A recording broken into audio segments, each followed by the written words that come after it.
Hello friends, I'm Max, and this video continues the story of developing my log cabin camp in Karelian wilderness last summer. In the previous episodes, I've shown my on-site preparations which were necessary for beginning the main summer project of making a wooden water wheel and a water wheel powered mill. I have already made a topsy-turvy workbench, fixed the cabin's door broken by an intruder, made a new wooden mallet, as well as installed and tested a DIY clogger's knife. Everything is going according to my plans, and I will soon be able to start building the water wheel, but first it is important to prepare all of the necessary tools and organize a comfortable workspace. Now, using the new topsy-turvy workbench, it will be easy to make a tool rack for my outdoor workshop. But firstly, we need to find the right material for it. I have a butt-end log section that wasn't cylindrical enough for my log cabin's construction, but it should do fine as a donor for the rack's shelves. The idea is to cut it into 4 shelves and connect them with vertical posts into a tool rack. I have a separate video on how to mill a log into perfect boards using a regular chainsaw. I will leave a link to it under this video. For now, I will only mention these freehand milling techniques' key points. Firstly, it is important to properly secure and lay out a log. Then, by swinging the chainsaw's bottom tip, you would make parallel cuts, letting the chainsaw to cut the way it wants to cut, while keeping the same grip. After making 3 cuts, I got 4 short slabs, about 2.5 inches, 60 millimeters thick. The slab's edges can now be trimmed. If it is not done, the cutting edge of a hand plane's iron would almost certainly be damaged during planing. Because I turned the log on the ground, the sand inevitably packed into the log's ends. This is why I did these additional crosscuts before planing the slab's face surfaces. Now we need to lay out the mortises for the vertical posts so that they are not in the same plane and the upper round mortises do not intersect with the lower ones. The holes should not be drilled fully through. I drilled blind holes with a Forstner drill bit to a depth exceeding the length of the bit's shank, so I had to periodically check the hole's depth with my caliper. To make my workbench heavier and more convenient, I equipped it with a multifunctional attachment. Today I will only use it as a vise. I made a rectangular block and then cut out a large perpendicular groove so I could clamp a workpiece to it with wedges. To secure the attachment to my workbench, I drilled holes coaxial to the rows of holes on the workbench. The side of the attachment that will lie on the bench top should be as flat as possible. A concave surface is permissible as long as all 4 corners of the block simultaneously rest on the bench top. This work can be done with a regular hand plane if you don't have a joiner plane like me. In addition to being used as a vise, this attachment will have other functionalities. This is why I shaped all of its edges to be as square as possible, as well as cut a longitudinal rabbet, which is not otherwise necessary for the vise function. But I will not get ahead of myself. This attachment is only a vise for now. Cutting a perpendicular groove with a chainsaw is a matter of seconds. However, drilling a row of 1.5 inch 32mm coaxial holes was not quite that easy. I drilled the corresponding holes in both the attachment and workbench at once, which ensured a perfect match. Now, using these holes, you can quickly secure the vise to the workbench with holdfasts made from branches.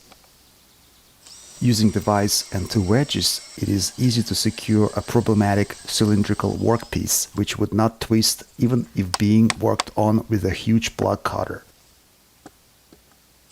I could have made and used a primitive wooden pole lathe for the task, but the productivity and accuracy would be lower then.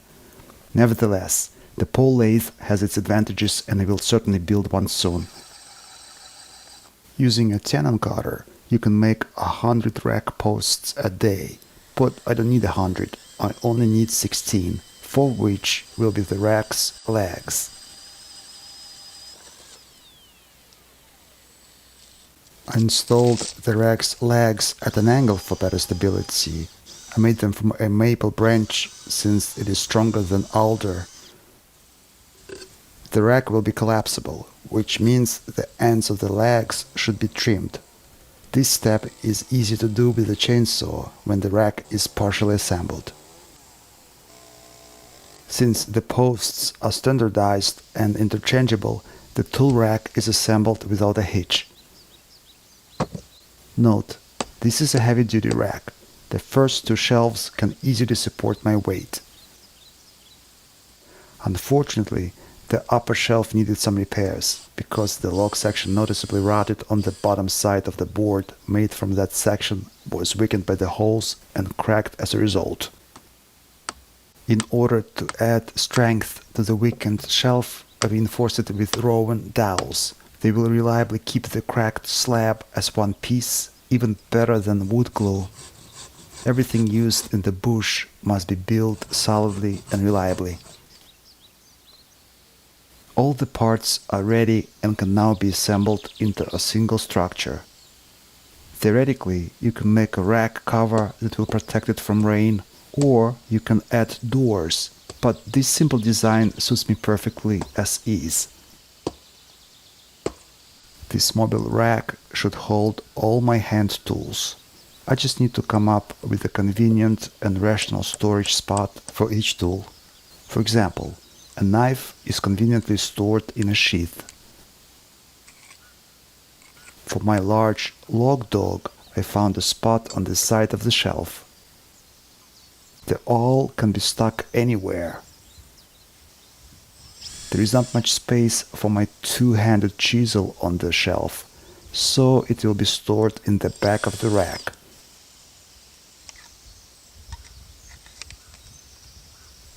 The tri-square, scissors, and multi-tool can be hung on the side. I think my comments here are excessive, and I will let you take a short break from them to enjoy the sounds of nature. However, if you have any questions about my tools, I will try to answer them all below.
The new tool rack made me quite happy. When you have all tools at hand, any project will move noticeably faster. Most importantly, I thoroughly enjoyed the process of building it. From the first days of my summer vacation, I began the necessary preparations for my water wheel construction.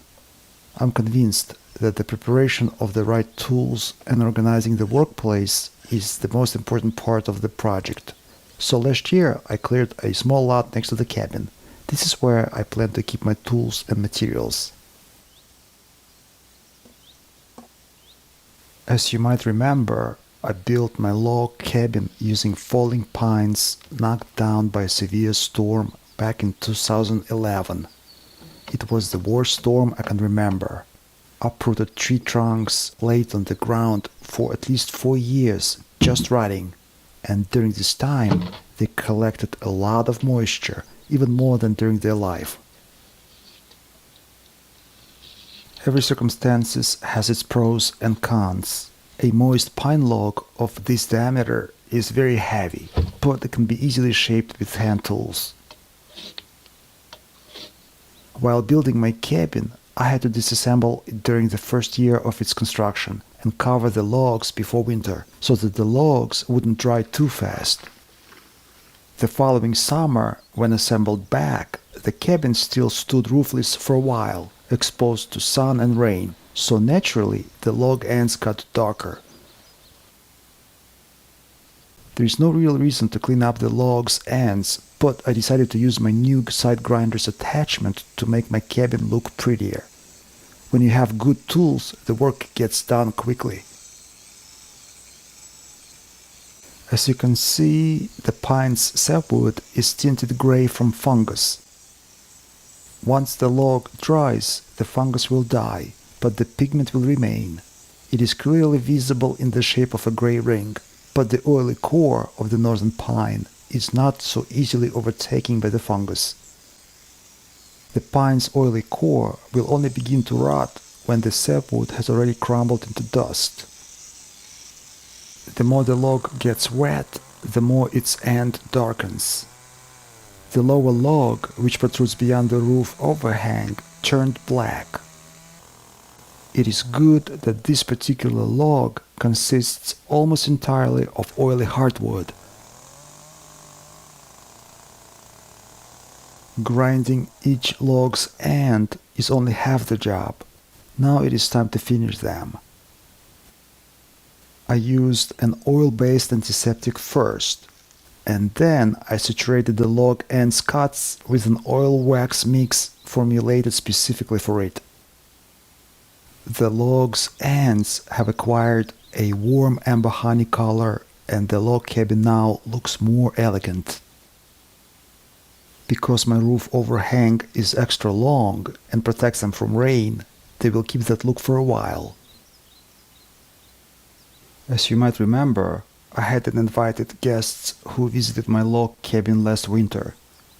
When I arrived this season and opened the tempered door, I noticed that someone moved things around the cabin. My vertically challenged but horizontally blessed cabin guard, whom I entrusted to keep order here in my absence, refused to answer on the subject of the safety of the property entrusted to him. When he saw me, he decided to avoid a verbal confrontation and ran away. Well, he can't really run away, as he has no legs. Rather, he slithered away. It should be clarified here that when I left my cabin camp last year, I mothballed my unfinished projects. For example, I overturned the shaving horse and the three-legged cutting board made of raw wood, covered them with sawdust and burlap. This was to prevent the wood from cracking. But when I came back this spring, I saw that mice had uncovered both the shaving horse and the cutting board, which resulted in the moisture-saturated wood cracking.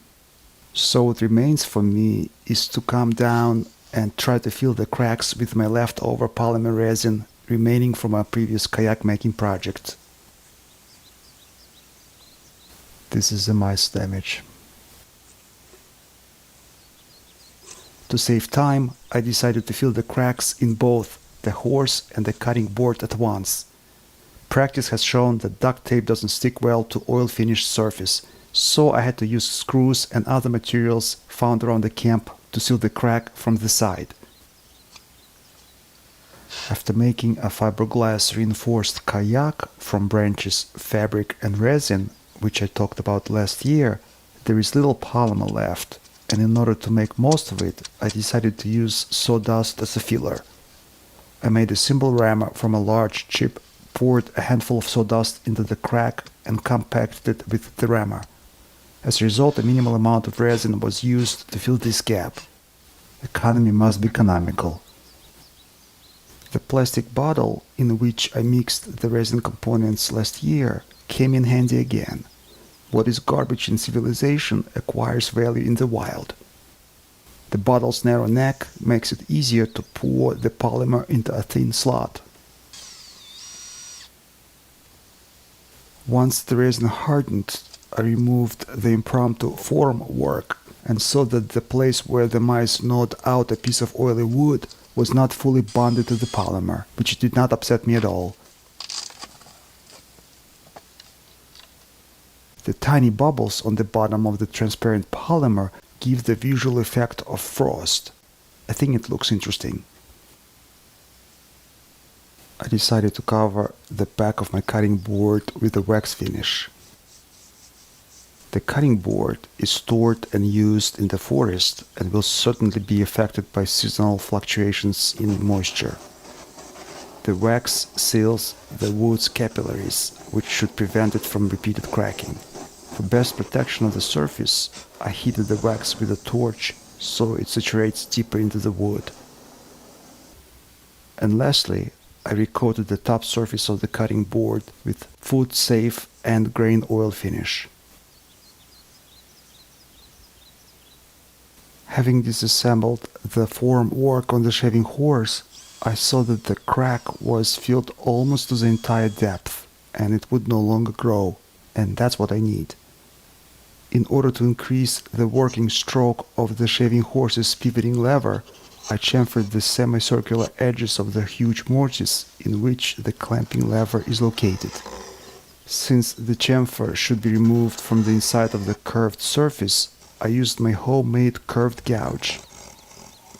Up until I forged this curved gouge, I did not think it was such a useful tool to have around, but now I find it plenty of fun to use.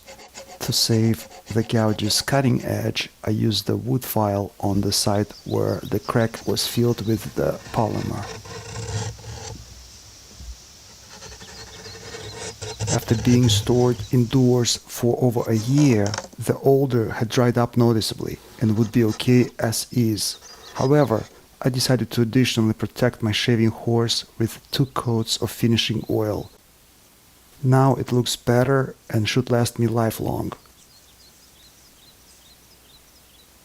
By the way, to this day, no one has guessed how I carved a long hole in my wooden mortar, a perfectly round opening for the cabin's window, nor the cavity inside my wooden scoop.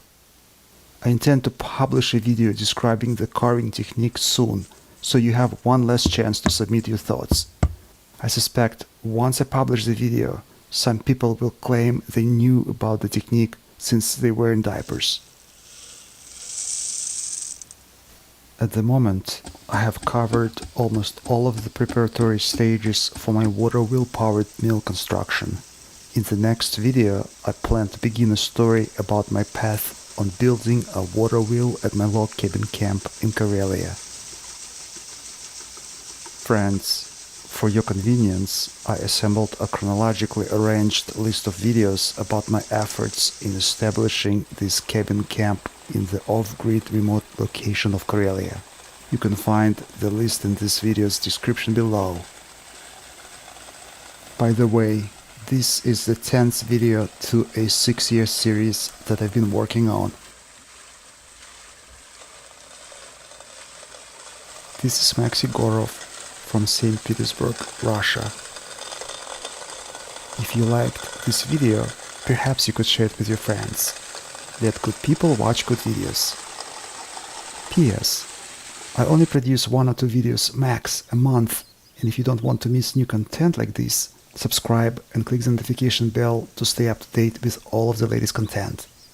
Due to new YouTube's recommendation algorithm, its notifications have become more unstable otherwise. I hope to see you back on Advoco Makes.